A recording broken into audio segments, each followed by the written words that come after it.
Now, if you are thinking about scrapping your agency and just using AI and just using some of the cool tools that are available that can replace the people and the expenditure of those creatives, you might want to listen to this show because I've got the co-founder and CEO of a company called Noble Studios, who's joining me from Reno, Nevada, and he's run his own company for 21 years. So they've managed to survive as an entrepreneur, but also to help their clients thrive with creative advertising. My client today is Jared LaPiccolo. Jared, welcome to the show. Jim, thank you so much. I've been looking forward to talking with you today. So yeah, let's dive into it. Yeah, well, you and I had a few sort of reschedules, and you're a very busy man running Noble Studios. You've got offices in America, offices in the UK. I know you're thinking about expanding into the Far East as well sometime. But Jared, people are thinking about ROI on marketing. It's getting very confusing with AI. So I'd love for us to talk about AI and the impact on creativity and whether it really makes any entrepreneur creative. But before we do that, tell us a little bit about Noble Studios and why you've got over 70% of your clients still with you 5 years after you started the relationship, which is an amazing achievement, especially in agency land. Oh, thank you. Well, I think at the end of the day, it starts out with wanting to build deep, meaningful connections with other people. And as an entrepreneur, right, you usually have this gift or you have this, trade that you want to sell into, this demand that you see. And that's like step one. But then step two is about how you show up and how you actually treat clients. And when you build these deeper sort of meaningful connective relationships, you can sort of, work through those patches of stormy weather. And I always say like those fair weather, sort of entrepreneurs, they just don't last because it's impossible to be, especially on a 21-year journey, to not expect these ups and downs and to make mistakes and to, fall and skin your knees a little bit. And so I think it's really about showing up. So when our clients, when you ask them, why is it that they stay with Noble Studios? Oftentimes it starts with, well, we can just be honest with them. We can connect with them. They own our problems as if they're their problems. And then on top of it, you mentioned the word ROI, we really focus on providing that return on investment. And so a lot of times we don't talk about vanity metrics of sessions or, hits or likes or comments. We really get down to brass tacks, like conversions. We talk about selling more products, or if you're in the B2B space, downloading more demos and those things. So we really own at the very front end, what does a conversion mean to that company? And that's what we talk about when we have our monthly sort of reporting and insights is really about that ROI we deliver. So Jared, when you talk about ROI, return on investment, tell us, how do you do that? That is the holy grail because with digital now, of course, attribution is very possible, right? Yeah. It's the old days of you run an ad, you see who turns up to the store, but you don't know the connection between the two. That's over. So can you give us like some tips, some guides? What do you do at Noble Studios to ensure this connection between the person who's out there, the customer journey, and them taking specific action for the client? Well, I think it really starts with reframing what you're providing for your customers. And so, we don't work with, restaurants since they're just too small, but using that as an analogy, if you work with a pizza restaurant, at the end of the night, they have to sell so many number of pizzas to get to their margins, to afford their team, to afford their own local marketing and, to stay open 6 days a week or, whatnot. And so I think you really need to get to talking about what it is that they're actually selling. What does the bottom line mean? And so if it's, we work a lot in the travel and tourism space, they need what they call heads to beds, or what we like to say like hearts to beds. But it's the idea that they need hotel bookings. And so when we talk to our client, we don't talk about how much traffic we sent to, the Marriott in that one location. We actually talk about the Marriott had over 1,500 room booked nights, because of the effort that we did. And we can, to your point, attribute all that marketing back to those things. If we're working in the B2B space, as I mentioned, it could be that, demos lead to, which is an MQL, leads to an SQL, and that leads to a conversion, like an actual sold piece of business. So we're talking in the form of demos. We need to schedule 400 demos a month, or, So it's just like that. I think a lot of marketing and advertisement agencies, they still stay in the metrics world, of marketing, as opposed to living in the world of your customers and what it is they actually sell and what actually moves the needle. Jared, just help us though. You had an MQL and SQL. For those of Yeah. us that are not living and breathing it every day, Thank just you. help us with the terminology. Yeah, I like, it's an alphabet soup world that we all eat and drink all day long in the marketing world. So MQL stands for marketing qualified lead. So any sort of marketing effort that you do that draws, an actual invitation in for a conversation or whatnot, they call that an MQL. Once you have that conversation, if it is qualified, oh, they actually need our services, or they need, or they want to buy that demo, or they want to buy that product or buy that pizza, it moves to a sales qualified lead. And then the sales team actually has to carry it over the line and close that piece of business, whether it's in a contract or, like I said, it's a sold pizza or whatever it is. But yeah, MQL to SQL, then to a closed piece of business. Jared, in my experience, clients were always reluctant to share the sales information, and I used to run a PR firm, and I would say, if you let me see the metrics on the website, I can show you an uplift, for example. And they're like, no, that's internal. We don't share that. Right.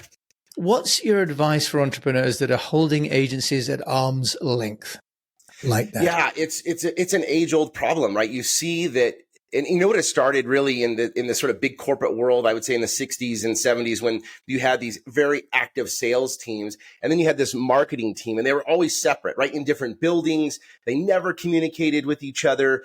And the reality is they need to be hip to hip. And so anytime we take on a client, we always talk about, bringing the sales and marketing teams together. So we look at the sales activities and what they're doing. We look at the marketing and what they're doing, and we line those two up. And oftentimes what you'll find is that, when you're doing this sort of marketing tactics and you drive a lead, marketing qualified lead to the sales team, if you don't have that round trip feedback, if it doesn't come back and say, actually, they weren't qualified and you're not getting information, you're just going to keep driving those same number of marketing qualified leads, AKA unqualified, opportunities.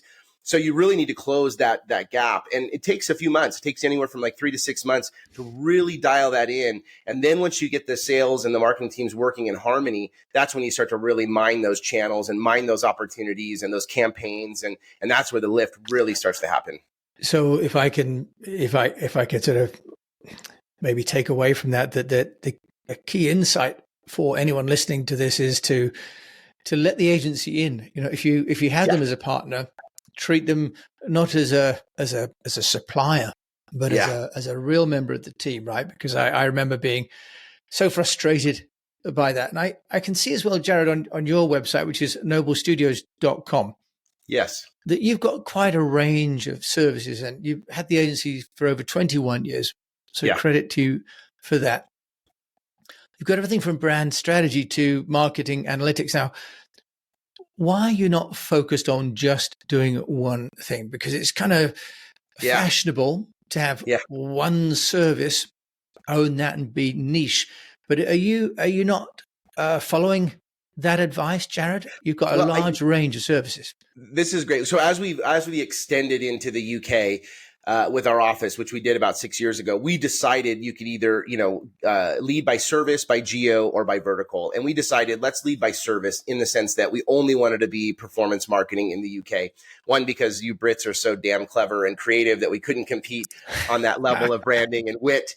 But also, that it is the way to do it these days, right? Because so many people are specialized and the industry is so wide and so deep, and everyone is somehow connected to marketing. Whereas 21 years ago, they weren't, right? It was really easy. You could do everything. You could do brand, you could do PR, you could do web, you could do all these things with a very small, team member set.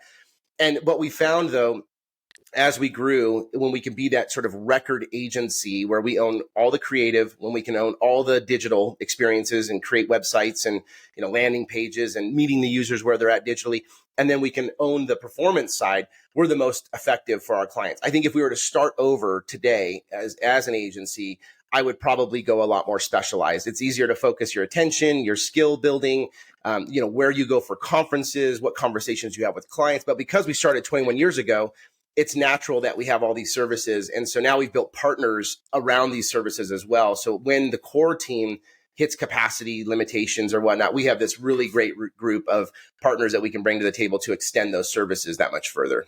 Right. And I think my experience as well, Jared, running an agency myself for 25 years in Asia, Singapore and China and India, was this Right. quite large companies really want one vendor, right? Yeah. And they want to have, as you say, you mentioned an agency of record, which is what made me think of it. I work with people like Nortel and Philips, and they said, Jim, we just want you. Yeah. You manage your suppliers. We want to have one meeting with one person who manages it. And in effect, you become their outsourced marketing director, don't you? And presumably, Jared, that's what you and your account team are playing as well, that role. And yes, and after being in market for 21 years and having all of this experience, the trust has been built for clients to come to us and say, listen, we want you to manage everything and we trust you to bring in. So, influencer marketing is not something we provide as one of our core services, but we've got many, many partnerships, and the client wants to go through us to carry paper, own the relationship, hold the accountability of those other partners.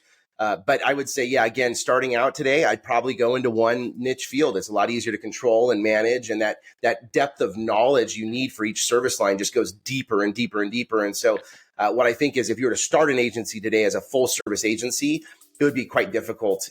You'd be sort of 1 inch deep with 1 mile across. We'll be back after a quick break. Would you like to double your salary without starting another business? The easy way to do this is to join the board of another company. You get well paid for a part-time role. You get all the credibility that comes with being a board member. Plus, you get to hang out with some very cool people and learn how other businesses are dealing with their problems. If you'd like to know more, if you'd like to learn how you get your first board seat within 60 days, just click on the link below, as Unnoticed is a gold sponsor of our summit, so you get free tickets. Enjoy. I'll see you there.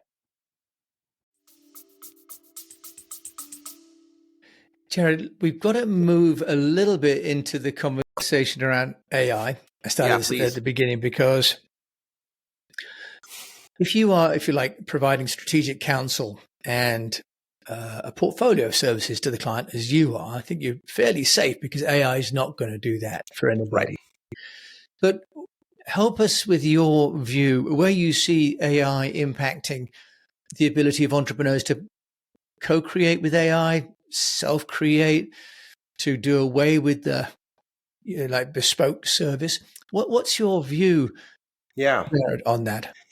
Well, so we've always been early adopters. I think that's one of the reasons why we did so well in those early days post, .com boom, was that people came to us and we were experimenting with HTML5 when only 2 companies in the world were messing around with it. And so when I got to meet Jeff Hahn, who was the creator of multi-touch, and now every single phone and tablet, it's all multi-touch. And so we've always been really close to this sort of what I want to call bleeding edge, but taking one step backwards and living in the leading edge. Because what we don't want to do is use our clients as sort of guinea pigs, as we say here in the US.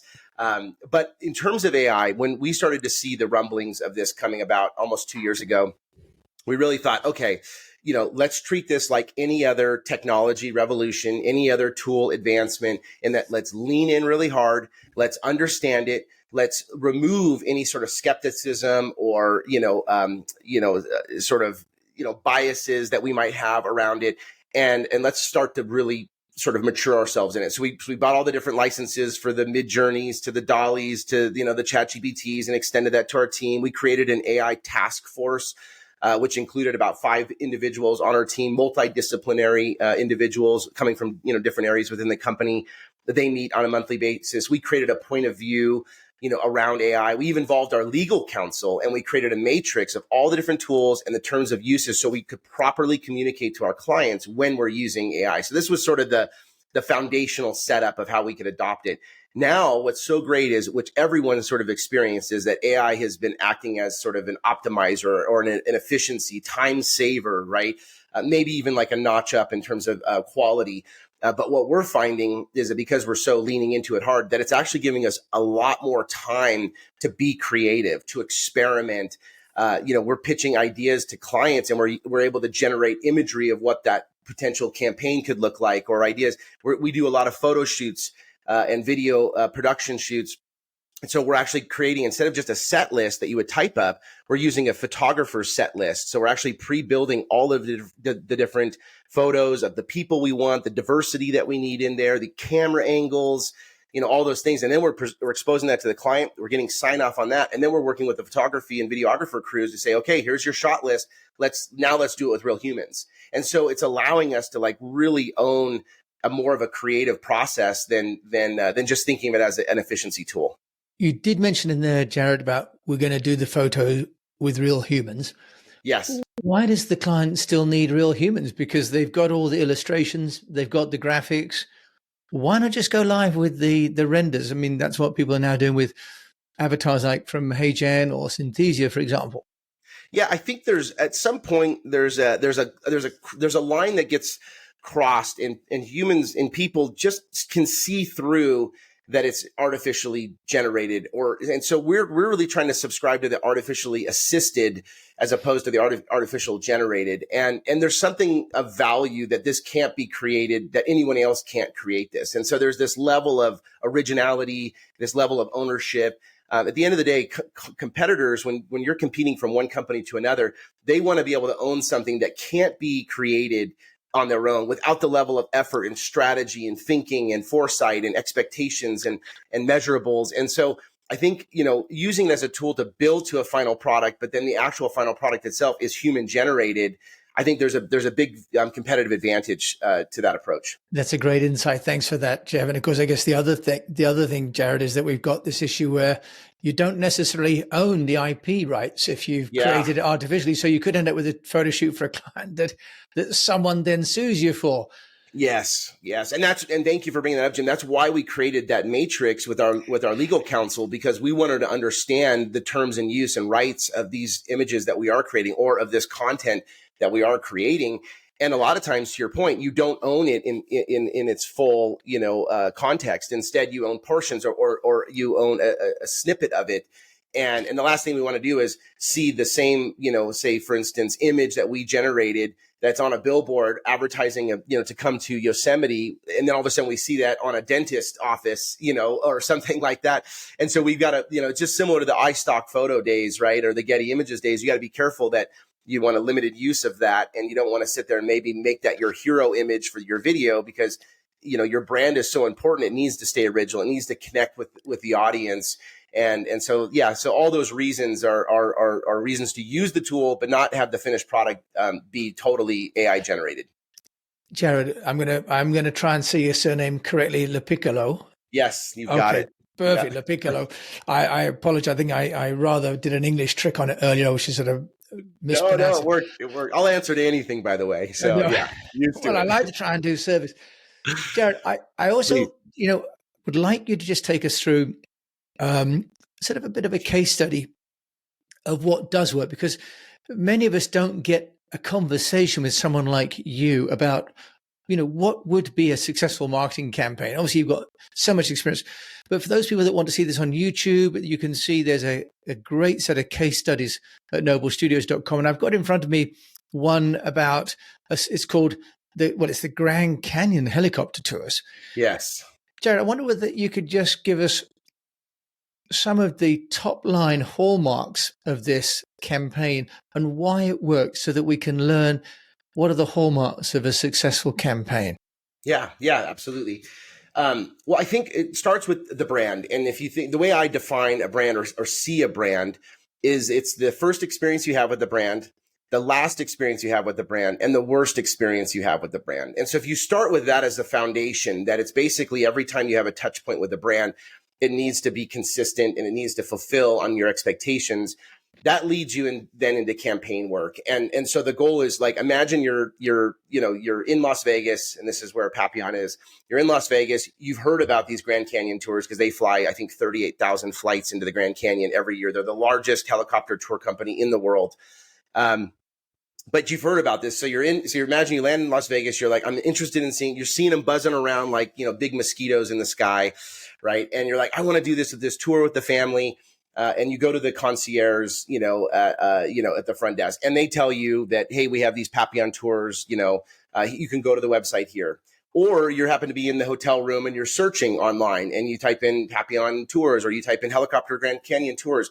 You want to make sure no matter what entry point you're into that campaign or into that brand, that it has a consistent feel and touch point. And so when we create these campaigns, the calls to actions, the imagery that we're using, the messaging that we're using, all of that follows through from when you click on a banner in a social ad or in, being retargeted and you actually land onto the landing page, all the same imagery, all the same CTAs, the same messaging, all of it has that consistent touch point so that we're fulfilling on the brand's promise of, what you're expecting to see. And then it doesn't just stop there, right? Once the campaign is completed in that you've subscribed, you're going tomorrow at 6:00 and you have to show up at the airport. That is now it's their job to carry the brand promise all the way through to the experience as well. And then post your trip to the Grand Canyon, it's about what is that follow-up message? Share your photos, tell your stories, refer a friend. All of those pieces need to be connected to the brand and that promise. And so this is why this campaign, we did a really great job for them. It outperformed the industry standard. We just won an eTourism award for best paid advertisement campaign for these guys just about 2 months ago. So really proud of the work that we did here. Yeah, wonderful. And you even got a 46% increase in organic sessions from France. So there's a whole story there, I'm sure, on localization. And if you want to find out more, go to noblestudios.com. There is. But Jared, so what I love your explanation there about the need for marketing to be before, during, and after the customer journey, that it has to be consistent over time and across multiple touch points, which I think is really where the professional services of people like yourself come in, isn't it? Because often the entrepreneur is busy delivering and does the sales and kind of is worried about where the next customer is coming from. And it's often the afterburn, the after experience that's so powerful for people. Yeah. Jim, I talked to you earlier. I think I mentioned that, my background is in architecture. And if you think about Disney, I always love Disney's brand. It really focuses on that user-centric design. And if think of any Disney experience you've had before, during, and after, they do such a wonderful job of holding that user-centric design, that brand promise, that brand experience. And so for me, I've been able to transfer that physical architectural approach to the digital architecture approach. And I think that's one of the reasons why we are so successful is that we just think about the user at every moment and every time, every interaction. Jared, I'm going to switch gears slightly here because you're an entrepreneur, 21 years, credit to you. We know it's not easy, and running an agency myself for 25 years through the ups and downs of various markets and so on. Let's just talk about, as an entrepreneur, I don't want to embarrass you here, but would you say there's some, let's call it a learning, something that happened, maybe you call it a mistake, a learning opportunity. Could you just explain what that might have been for my fellow unnoticed entrepreneur to learn from? Something that you've done in those years, from a marketing and branding perspective that didn't quite work out, that you'd suggest we don't try at home? Well, I'll start with a philosophy, very short, and then I'll go into a story. So I believe that, we learn when we make mistakes. Now, it sucks when you make the same mistake over and over and over and over again, because then you're effectively not learning. But we don't really learn when we win or when we're successful. You assume this is why you won. But when you lose or when you make that mistake, right away, okay. And that's one of the reasons why we created this tagline for Noble. We call it "Let's Be Better Every Day." It's an invitation to, always optimize, always looking tomorrow to say, what can I do a little bit different? When we carry this in with our clients and such. So first, I would say that's a subscribed sort of mindset. And I encourage all entrepreneurs to really adopt that mistakes are okay, but you just got to learn from them and build systems and processes and things like that. Now I'll take you on a story that I think every entrepreneur does struggle with. And it's this concept of moving from a tradesperson to a business person, right? Like if you're a pizza maker, you were a great pizza maker, but now you want to own 10 restaurants. You can't be making and flipping pizzas anymore, And so we were about 5 years in, and I talked to a lot of entrepreneurs. This happens. I can remember it as if it was yesterday. It was December 5th, 2008. It was a Friday at 5:00 at night. And we have in the US, we have what's called the tree lighting ceremony in the small town, Carson City, that I live in which where Santa Claus comes down. And as he's coming down, the street, the main drag, all the lights turn on and the whole town comes out at 5:00 and it's this big parade and everyone celebrates and it's the kickoff of the holiday season. Well, Well, this is, by the way, don't make this mistake if you're an entrepreneur. Do not set a deliverable at 5 o'clock on a Friday, because naturally it's Murphy's Law and it'll bite you in the butt. But we were sitting there with a big, really large client, Fortune 100 client. We have a deliverable. Season, who's my business partner, she's like, I'm going to run real quick, grab the kids from daycare, come back, and then we're going to go across the street and we're going to enjoy the tree lighting ceremony. This is a family tradition. So she comes back and okay, let's get going. We got to go before, the Santa comes down the street. My kids are 5 and 2. And I looked at her and I said, we're missing this deadline. I can't make it, and she just kind of, her eyes welled up and she just turned around and walked out. And at that moment, I was stuck there with my hands in my heart, my heart in my hands, excuse me. And I just thought, what the hell am I doing? I'm choosing business over family. And every entrepreneur has these moments where you remember those moments where you had to choose business over family, and you always regret that. But you'll never regret choosing family over business. And so, my team swiveled their chairs and they looked at me and they said, what the hell, Jared? What are you doing? Get out of here. We've got this, let it go. Like, let it go, let it go. And I thought, okay. So I left and I just arrived just in time. Lights went on. I'm crying, Season's crying, we're there. And it's just there was this pivotal moment to say, okay, we've got to create balance. We have to delegate. And in order to delegate, you have to, really kind of create a matrix, which is on the y-axis, you have like team readiness. And on the x-axis, you have importance of task. And if their readiness is high, they can handle any level of importance of task and you can delegate. If their readiness is low, well, then you can't, and you have to monitor it and walk them through. And so I think it aligns to mistakes, because most entrepreneurs won't let go. They won't delegate. They won't build systems and processes. They won't transition from a tradesperson to a business person. And we would not be here 21 years if I was doing the same stuff, being a designer or a project manager or an account manager or being a strategist. Not everybody wants to be the CEO. So or a business owner. So that's what I would encourage everyone is like, subscribe to mistakes is where we learn. And then make sure you continue to develop new mindset, skill set, tool set to grow into that business person. Thank you for that lovely story. And I'm glad that you and Season managed to go down and enjoy the lights. I'm sure your kids will have appreciated that as well. And I guess you're also leaning into that concept of the Gerber E-myth, right? Risk goes that many of us start off as self-employed practitioners. Yeah. And over time, the people that burn out are those that don't graduate to be true entrepreneurs with systems and employees and trustworthy people. And you've, of course, expanded, which is then, as I know myself, 2 offices is more than twice as complex, right? Multiple offices multiplies the complexity sort of like to a power of 3 or 4. So you've plainly made that leap from being a self-employed to being a true entrepreneur, Jared, which is fantastic. Jared, if there is a book that I can ask you, or a blog, or a podcast that you'd recommend, what would that be? Yeah, there's this great book. It's called The Alchemist by Paulo Coelho. And I would say that, as an entrepreneur, it's really about also the journey. Whereas I think a lot of us, we put ourselves in this future state and we negotiate with ourselves as to where we want to be.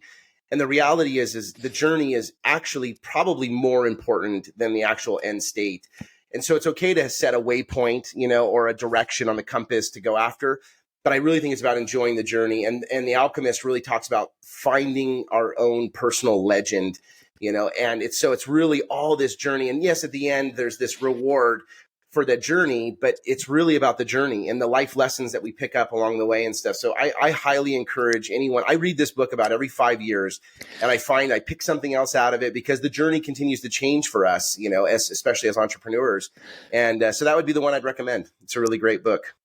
Jared, and I'd recommend people get in touch with you. If they want to do that, Jared Lopiccolo, how can they find you? Yeah. So, I always say, go to our website, take a look at our case studies, read some of the thought leadership that we have on there, just so you get an idea of what we do and who we are. But and you can tell, I love being in conversations. I think everyone has some level of wisdom to offer and advice to deliver and give. And so I just hit me up, direct message me on LinkedIn. You can find me there, Jared Lopiccolo, JARROD LOPICCOLO. Direct message me. Let's get into a conversation. Let's find something authentic that we can connect around. And then we'll sell each other shit, later. But don't do it off the bat. That's the only thing I ask is don't do it right off the bat. Like, if you're interested, you're going to want to find then have a real honest conversation. After that, you build a relationship, and then we naturally sell to each other. Jared, that's one of. I was kind of hoping you'd drop in sort of a free Papillon helicopter trip, because when I went to the Grand Canyon, we couldn't afford that. We walked all the way down, and we slept under some of those picnic tables at the bottom of the river there. Those are the days, I think, almost sort of before really helicopters were flying around. So it was, great. Back in the 1970s, I was there. So, Jared, thank you so much for joining me on The Unnoticed Entrepreneur today with your great stories and insights. Jim, thank you so much. Appreciate being here today, and hopefully everyone got a little something out of it. So I'm absolutely sure that everyone would have done it. I know I did. And just to sum up, if I can, my conversation with Jared, a couple of points I think really, for me, takeaways. One is that we really need to think about the brand experience in its totality. That marketing is not at just the beginning or just in the store or just after sales. It really all has to be joined up, but it also has to all be consistent. Yeah. And it's the hardest thing and the most obvious thing, but it takes discipline and consistency of vision to do that.